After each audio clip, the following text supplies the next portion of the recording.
sociale, basta politica, perché noi potremo scendere in politica quando abbiamo risolto i problemi agli imprenditori, alle persone, perché oggi hanno tolto la dignità delle imprese, è vero, ci hanno tolto la dignità e la volontà di lavorare, la gente ha ancora voglia di lavorare ma non ti danno più credito, ti fanno passare da delinquente, perché questo è quello che ci ha permesso i politici. E come questa trasmissione che oggi ha fatto questo intervento, io richiamo tutte le televisioni italiane, perché sarà una battaglia che partirà.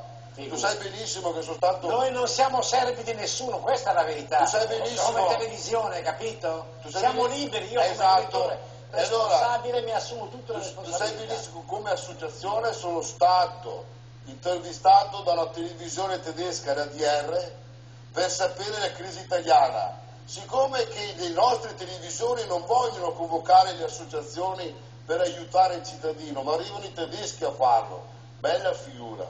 Tu pensa che farò da ora in poi, devo andare, ragazzi, mi viene da ridere, farò come ha fatto Mario Bortoletto di Vigonza, che è qua qui presente, da domani ragazzi io vado in banca con i carabinieri per avere i soldi.